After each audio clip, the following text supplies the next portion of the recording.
محبت جو ہے نا، محبت یہ مداوا ہے. خواجہ نظام الدین صاحب محبوب الہی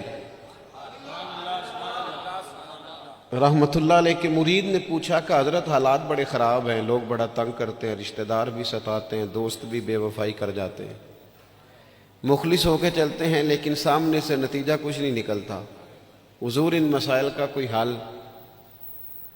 تو حضرت فرمانے لگے ان کا حل یہ ہے کہ تو محبت کرنی شروع کر دے.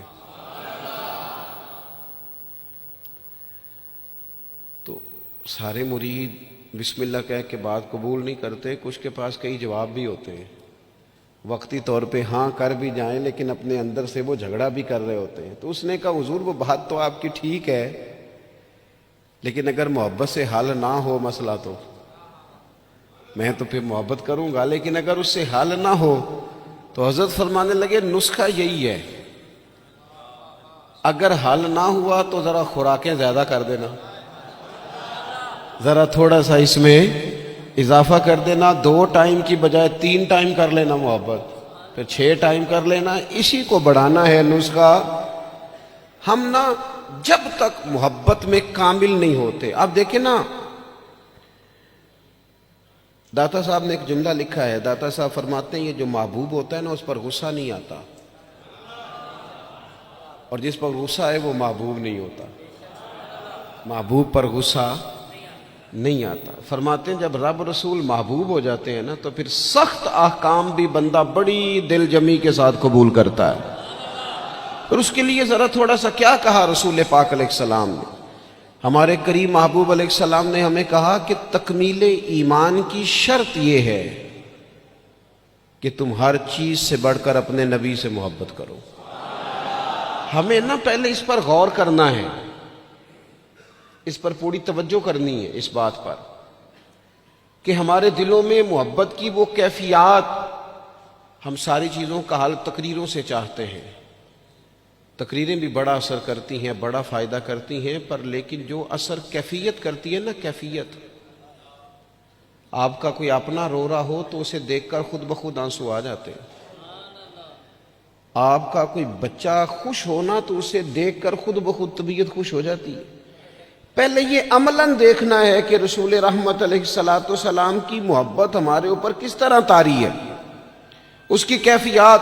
والد صاحب اکثر پریشان رہتے ہیں، کاروبار نہیں چلتا، حالات ٹھیک نہیں ہیں، معاشرے میں سوسائٹی میں گزارا کرنا مشکل ہو گیا ہے، کئی دکھ اگرچہ گھر نہیں لانے چاہیے پر کئی سارے دکھ گھر آ گئے ان کے ساتھ. بچوں نے دیکھا اپنے والد کو پریشان، کئی چیزیں بچوں پر طاری ہو گئیں، بچوں کی اماں نے انہیں بتایا کہ آج کل فرمائش کوئی نہ کرنا، تمہارے ابا پریشان ہیں، آج کل شرارت کوئی نہ کرنا، تمہارے والد ناراض ہیں، غصے میں. یہ ساری باتیں بچوں نے دیکھیں. اللہ کرے آپ میری بات پر زیادہ توجہ فرمائیں. بڑا اچھا نسخہ دیا تھا حضرت قبلہ مفتی صاحب. کئی قسم کی پریشانیاں ہمارے گھر آ جاتی ہیں، ہمارے بچے اس کا شکار ہوتے ہیں اور اس تکلیف اور اس درد اور اس کس کو محسوس کرتے. تو کبھی ایسا بھی تو ہونا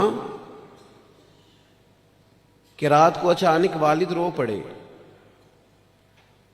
اور جب اس کی آنکھوں میں پوری طرح آنسو بہہ جائیں اور اس کی ہچکیاں بندھ جائیں تو بچے اکٹھے ہو کے اپنی والدہ سے پوچھیں والد کو کیا ہے. اس پریشانی میں اور اس انداز میں تو ہم نے کبھی نہیں دیکھا، کاش کبھی ایسا ہونا. اور جب بچے اصرار کریں تو والدہ کہ بیٹا تمہارے والی بات نہیں اماں بتائیے ابا کو کیا ہے، تو ماں درد سے کہے بیٹا تمہارے والد کو نا نبی کریم کا مدینہ یاد آتا ہے، ان کو حضور کا شہر مبارک یاد آتا ہے.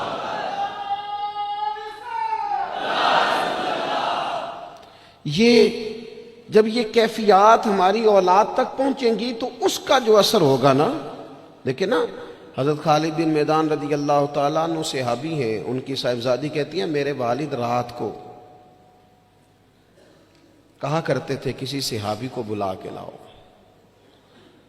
تو میرے بھائی یا گھر والے کوشش کرتے اور محبوب کریم علیہ السلام کے غلاموں میں سے کسی کو بلا کے لاتے اور پھر ان کو حضور علیہ السلام کے پاس، حضور کے اس صحابی کے پاس بٹھایا جاتا.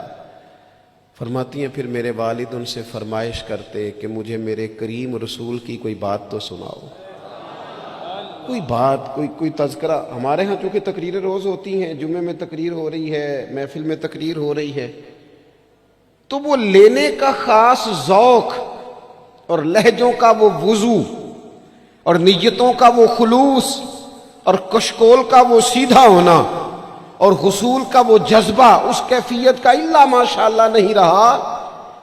کہا کوئی حضور کی بات سنائے تو کہتے ہیں وہ کریم محبوب کے صحابی میرے والد کو میرے نبی کی جب کوئی بات سناتے تو میرے والد رونا شروع کرتے، اور جب کچھ لمحے اس کیفیت میں گزار لیتے تو پھر ان کے لیے وہ دن رات گزارنا آسان ہو جاتا. جب نبی پاک علیہ السلام کی محبت کا یہ غلبہ طبیعتوں پر طاری ہوگا، مزاجوں پر یہ غالب ہوگا.